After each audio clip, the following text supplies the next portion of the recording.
Title: The Last Stand of Humanity. In the silent void of space, where stars burned like ancient lanterns, a single planet floated on the edge of oblivion. Earth. It was once vibrant, filled with oceans, forests, and life. But now, as the alien armada approached, it stood as humanity's final battlefield. The year was 2294.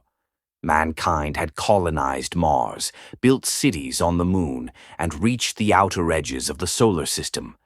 But nothing could prepare them for what came next, the Zephyr Dominion. The Zephyr were unlike any enemy humanity had faced, towering insectoid creatures with razor-sharp mandibles and eyes that glowed like molten fire. They came not to conquer, but to consume. Entire worlds were stripped bare in their path, leaving nothing but husks behind. And now Earth was next. Commander Adrian Steele stood on the bridge of the Aegis, Earth's most advanced warship.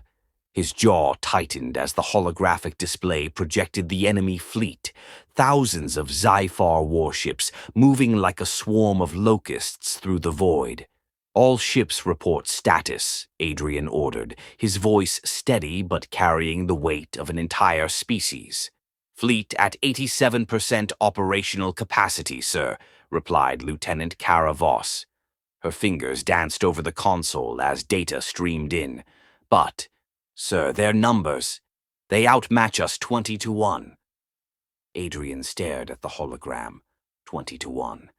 The odds were impossible. But surrender wasn't an option. Humanity had learned long ago. When pushed to the brink, they fought like demons. "Patch me through to all ships," Adrian commanded. A moment later, his voice echoed across every vessel in the Earth Defense Fleet. "This is Commander Steele. Today we face extinction, but I will not let humanity fall without a fight. We are not prey. We are the apex of survival. We've endured plagues, wars, and the darkness of space itself. And today we make our stand for Earth, for our families, for the future." The calms erupted in cheers, but beneath the courage lay fear, a fear that this could be their last sunrise. The Zephyr fleet broke through the asteroid belt like a tidal wave. Their ships were organic nightmares, curved like the exoskeletons of giant beasts, pulsating with alien energy. Bioweapons bristled along their hulls, capable of tearing through steel like paper. "Enemy ships entering range," Kara shouted. "Fire all forward batteries," Adrian barked. The void erupted with light. Beams of plasma and railgun slugs streaked across the darkness, tearing into the alien horde. Explosions blossomed like fiery flowers in the cold expanse. But for every Zephyr vessel destroyed, 5 more surged forward. The battle was chaos, a symphony of destruction. The Aegis shuddered as enemy fire raked its shields. Crew members were thrown from their stations. Sirens wailed. Smoke filled the bridge. "Shields down to 48%, Kara screamed. "We can't hold this line, sir." Adrian clenched his fists. They needed an edge, something to tip the scales. And then he remembered. The Archangel Protocol. Hidden deep within Earth's moon was a weapon never tested in battle. A gravitational superweapon designed to collapse a star, or in this case, a fleet. But activating it came with a cost. It would annihilate everything within its range, including the fleet. And Earth itself. Adrian's mind raced.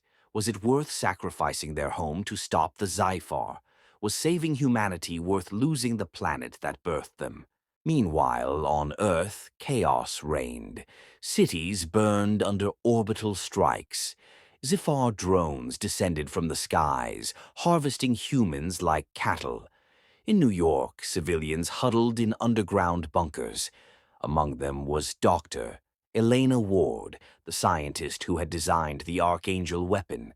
She clutched a communicator, her voice trembling. "Adrian, listen to me. If you activate Archangel, you'll destroy the enemy, but Earth will not survive. There's another way." The Zyphar are connected through a hive mind. Take out the queen, and the swarm collapses. Adrian's heart pounded. Where is she? Deep in their flagship, the Devourer. You'll need a boarding team. A suicide mission. The flagship was the size of a city, bristling with weapons and crawling with thousands of Zyphor warriors. But if killing one creature could save billions, Adrian would do it. Prepare the Valkyrie, Adrian ordered. The sleek boarding craft gleamed under the hangar lights as soldiers loaded their gear. Among them was Sergeant Jax Hunter, a scarred veteran with a grin that hid his fear. "You really think this'll work, Commander?" Jax asked, slamming a fresh magazine into his rifle. Adrian met his gaze. "It has to." The Valkyrie launched into the void, weaving through debris and enemy fire. Explosions rocked the craft as Zyphar interceptors closed in. Jax fired the rear cannons, blasting two to pieces. The rest swarmed like sharks in bloodied water. "We're hit!" the pilot yelled. "Hull breach in Section 2. "Just get us to the target," Adrian roared. The Valkyrie smashed into the side of the Devourer, its hull screeching against alien metal. The boarding tube extended, locking onto the ship like a leech. With a hiss, the hatch opened, and hell greeted them. The corridors of the flagship pulsed with organic life, walls slick and glowing with bioluminescent veins. The air stank of rot and chemicals. And then came the sound, the clicking of mandibles, the skittering of claws. "Contacts!" Jax yelled.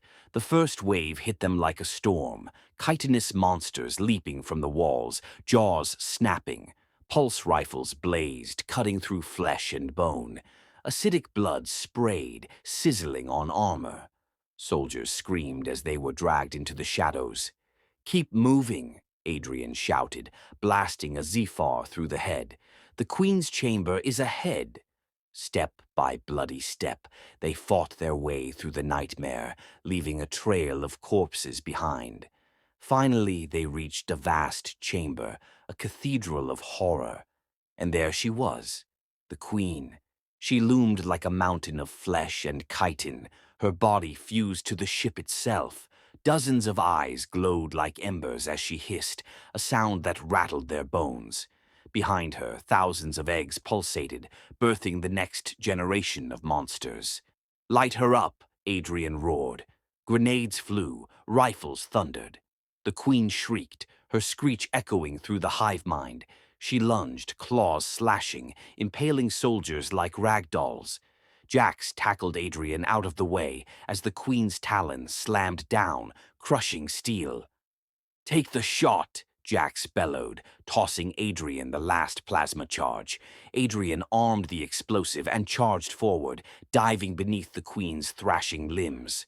With a roar, he jammed the charge into her thorax and hit the detonator. "For Earth!" The blast tore through the chamber, fire and gore erupting as the Queen screamed one last time, and then silence.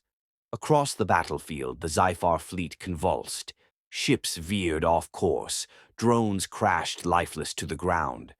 The hive mind was dead. Adrian staggered to his feet, armor scorched, blood in his eyes.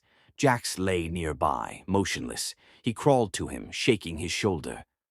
"Jax, you crazy bastard," Jax coughed, grinning weakly. "Told you, we'd make it." Adrian laughed through tears as rescue ships closed in. Humanity had won, but at a cost. Earth burned, cities reduced to ash. Millions were dead, but the species survived. As Adrian looked out at the dying planet, he made a vow. "This is not the end. We will rebuild. We will rise again. And if the stars bring another enemy, we'll be ready."